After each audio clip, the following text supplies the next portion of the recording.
What is up, everybody? Good morning and welcome back to the channel. Welcome back to Mythic Plus. Today we are going to be doing the last of the series. We're going to talk about Tazavesh Streets. So this is going to be the second part of technically the first part of the mega dungeon, and we're going to spawn over here on the right hand side. This is a route that maybe is, I'm sure there are more efficient ways to do this in higher keys and in more coordinated groups, but this is what I've had a lot of success with, just as far as pugging with absolutely no communication, and this still works. So we're going to go ahead and spawn on the right hand side here. You're going to do this first pull. This pull doesn't do hardly anything, so I know a lot of people have been conditioned to lust on this. I don't think you need to lust on this at all. I would save lust for this second pull here, where you're going to grab the patrol that is going around the room, these two security, and then the specialists and the officers. This pull will kind of rock your tank. These overseers hit pretty hard, and there's a lot of cakes. You just want to make sure that this pull goes down quickly. The other thing is that this boss really doesn't require lust. So if you've been lusting on this boss, it's kind of a waste, and if you don't use it in this room, there's not a whole lot that you need it for a while. So if you're doing a key that's a little bit harder, maybe like 10, 11, something like that, you can usually lust this pull as a second pull, and by time you get to the second boss over here, it should almost be up, or later in the fight it will be up. If you're absolutely zooming and it's not up for this boss, that's totally fine. You can also use it for the mailroom. So a lot of good lust spots, but a little bit later in the key. So just go ahead and get it on cooldown and go from there. Then we'll run to the other side of the room. We'll grab the two overseers at the door. Not really a whole lot you need to do with this pull, but these overseers have a good amount of health. And then we'll grab the officer specialist security over here with the portal mancer.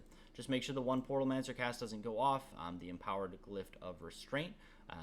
So just make sure that doesn't go off. And then any cakes can go in on these. I believe the specialists, they will use glyphs of restraint or something like that. And then there's going to be some spinny things in the room, so just make sure you don't get hit by those. But should be a very, very easy room. And then Zofex, if you have Vanish, if you have like Feign Death, if you have Turtle, if you have an immunity, you can pretty much avoid this boss entirely. His interrogation cast will not do anything to you. You can always just avoid that. So this boss usually is just a punching bag, and sometimes he bugs out and he is just well and truly a punching bag. He won't even do abilities. If he impounds your weapon, go ahead and pick that up, and you're all good. So we're going to go to the left-hand side here. I never go right. There's so many scary mobs over here, so we're just going to go to the left. Do this tracker little mini-boss by himself.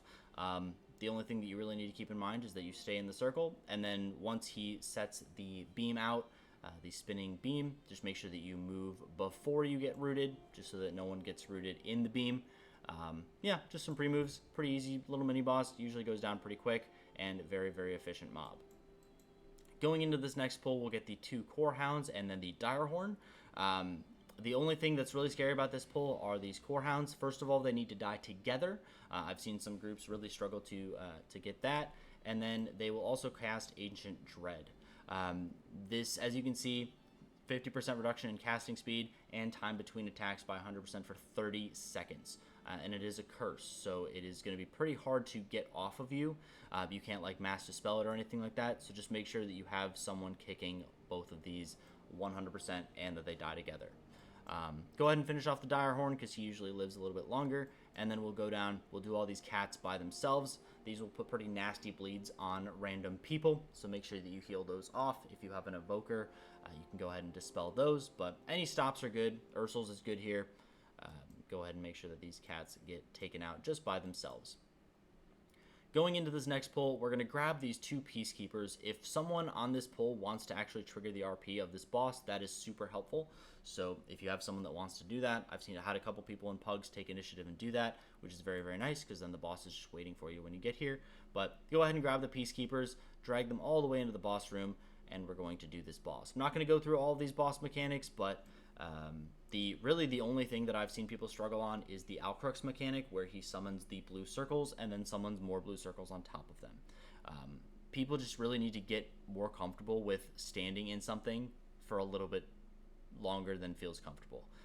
The first blue circles, when he summons those, stand in a safe spot. Trust that you are going to be safe in that safe spot for a little bit.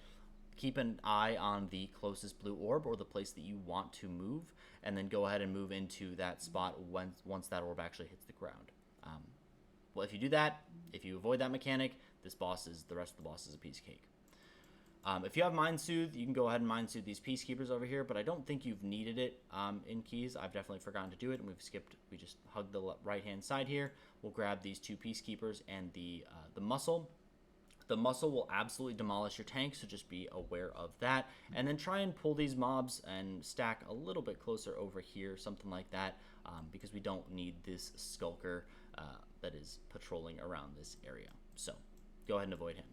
Then we will hug right-hand side again, grab this Peacekeeper into the full mailroom pull. If you're doing any key that's like a 10 or below, I've done this on like an 11 and a 12 even, you can pretty much do the whole mailroom. If you still have Lust up from this boss, you can go ahead and do this big mailroom pull.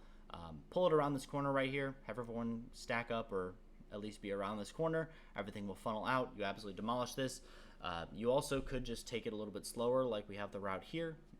So it's really up to you, and then you can lust the Postmaster if you didn't lust this pull. So yeah, Postmaster should go down pretty easily. As long as you do the mechanics, if you keep the middle of the room clear, he should go down very, very easily. Just make sure you soak for the soak. Make sure you soak as many of the purple puddles that you need to, just to make sure that you have space in the room to move. Should go down pretty well. And then we are going to go into this part. So this is the RP sort of part of the dungeon, where it's going to be, if your tank knows what they're doing, it's going to be very, very easy. If they don't, then it's going to be a little sketchy. I have seen some people this season just do all of the deliveries, summon all the mobs, and try and get a monstrous pull going, and it just feels like those pulls truck tanks. So just make sure you kill at least a couple things before you're going to do the next set. This timer for this key is going to be pretty tight, so you do need to hurry a little bit, but it's better to hurry and be safe than to do like summon all the mobs and then run it back to the tank and then wipe. It just doesn't feel good. So grab the first delivery, go to the second delivery, wherever that is, summon the mobs, let the tank get aggro, let the tank stabilize, maybe even kill a couple things, and then go to the last delivery. Once you kill the last mob on the last delivery, that's when you will start seeing things show up in your chat.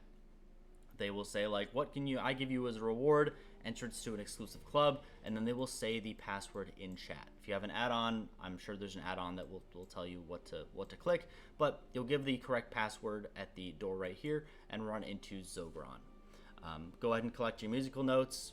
That will give you a good haste buff, and this boss is a joke. I've never seen anyone die on this boss. So yeah, just kick the menacing shouts. That's really the only thing that you need to worry about.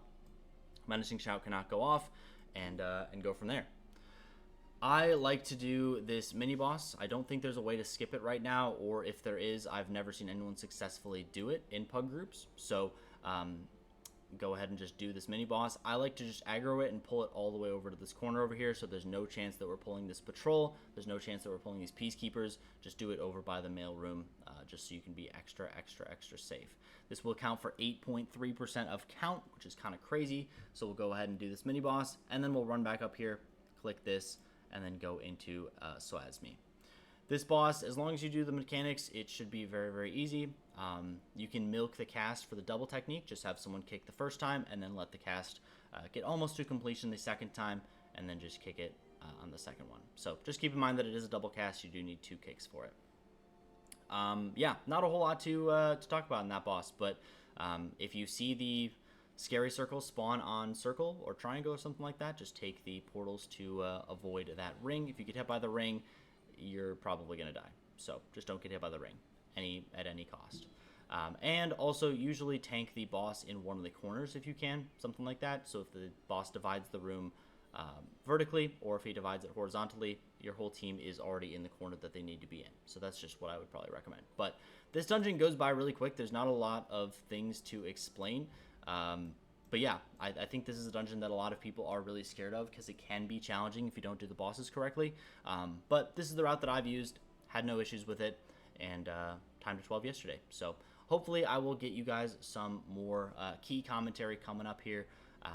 Leave a like on the video if you liked it, subscribe if you want to see more, and I'll catch you in the next one. Bye-bye.